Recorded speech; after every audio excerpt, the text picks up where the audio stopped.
It's the midweek edition of the program. Welcome to Business Incorporated, coming to you live from Lagos, Nigeria. Thank you for joining us. I'm Chimezie Obi Iwago. On the program today, Barclays Africa Group Limited ready to go to court to challenge a decision that it should pay the government of South Africa 1.125 billion rand over the apartheid-era acquisition of Bancorp. The 12th over-the-counter foreign exchange futures contract matures and settles today on the Nigeria FMDQ OTC securities market. Plus, the most expensive city in the world is somewhere in Africa. Find out where as the program unfolds.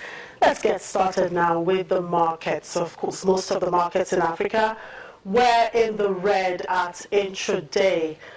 Here in Nigeria, the banking index of the stock exchange was dented 1.89% at midday today as investors react to the deadlock in negotiations between about 10 Nigerian banks and Etisalat Nigeria in relation to the telco's multi-million-dollar loans. The shares of Tier 1 lenders, the UBA, Zenith, and Access were among top losers in the day, leading the 0.64% drag on the composite share index of the local bourse. Now, the market in South Africa is still being weighed down by the row over CBN's independence. The JSE index was down 0.20%. Egypt was down 0.48%, and the Nairobi exchange closed low on Tuesday, down 0.15%. In the Middle East, Saudi Arabia's stock market rose sharply today after Deputy Crown Prince Mohammed bin Salman, architect of the kingdom's economic reforms, was promoted to the post of Crown Prince. The Saudi stock index was 4.22% at intraday. National Commercial Bank, the biggest listed lender, surged 4.8%. Prince Mohammed's promotion gives further assurance that key reforms, including a plan to sell a stake in national oil giant Saudi Aramco and austerity measures to close the budget deficit caused by shrunken oil revenues, will continue. Also, index complier MSCI announced overnight that it will start considering whether to upgrade Saudi Arabia to emerging market status. The upgrade will occur in two phases, in May 2019 and August 2019.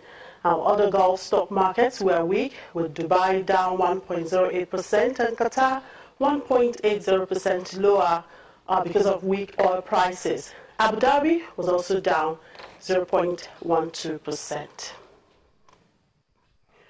And in Europe, the bourses there were moved lower shortly after market opened today as investors prepared for news out of the UK while keeping a close eye on the oil market for any sharp price moves.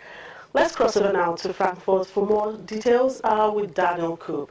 Hello, Daniel. Thank you very much for coming on the show today. It's all hail Queen Elizabeth. Greetings from very hot Frankfurt today. Oh, it's actually hot here today. It's never a rainy day today. Yesterday it was, but today the weather looks very, very good here. Anyway, it's I would say all hail to Queen Elizabeth of England as she makes her first major speech in the Brexit battle and, of course, the spate of terror in the UK. Did the people in the market listen to the Queen? Yeah, what a day for the Queen, Shimi, because she's giving the speech, and at the same time her husband, Prince Philip, was hospitalized because of a possible infection. So, yeah, very busy day for her, and I can tell you that, of course, people here at the market were closely watching what she actually was saying. Actually, her speech came 2 days later because we are learning that basically building a government right now in the United Kingdom is very difficult after Prime Minister Theresa May lost her majority in Parliament. The Queen was mostly talking about and ensuring the British people that the new government basically is going to do everything with Britain going through the Brexit to make sure that the country is still going to be very strong, and also people won't have to worry that much about the economy. What, of course, she's talking about is about the huge amount of money the country might have to pay to the European Union. We have heard that those amounts vary between 40 billion and even 100 billion euros. So, of course, many people in the United Kingdom are worried about that. I can tell you from the market perspective here in Frankfurt that, of course, everybody here is watching this closely, but we don't really see a direct influence on the market right now. The market right now is much more influenced, and we will be talking about that as well, regarding the oil price. Right, and one other interesting thing we out here noticed about the Queen's speech, it's not the usual dressing in her queenly regalia. Anyway, talking about what's driving the market right now. Of course, the bearish oil market dented the stock market. That was on Tuesday, so we can see Wednesday is coming up differently.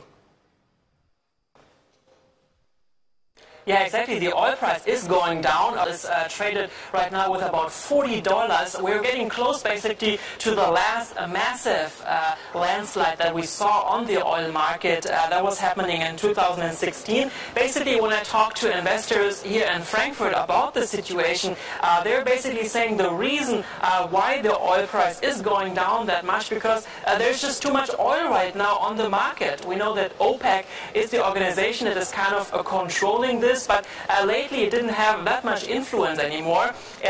Traders are actually telling me that countries like Libya, but also where you are, Nigeria, are producing quite a lot of oil right now.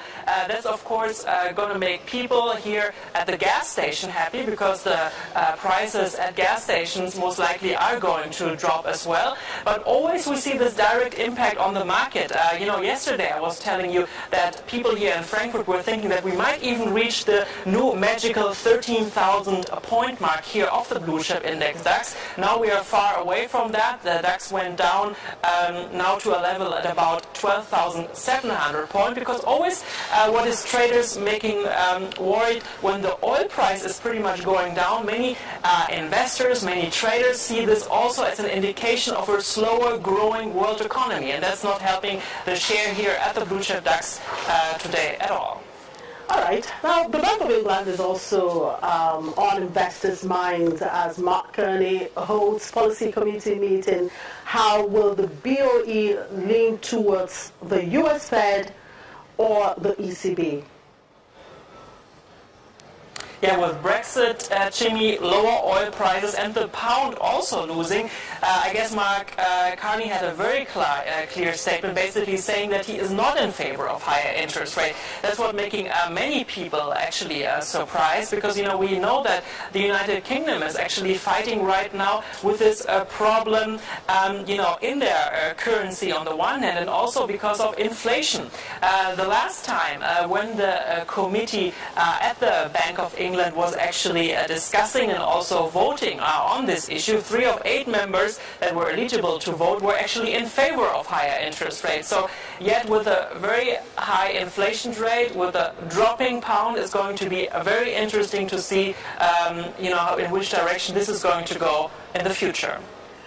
All right, we'll sure keep an eye on that policy meeting by BOE. In the meantime, Daniel, enjoy the warm weather.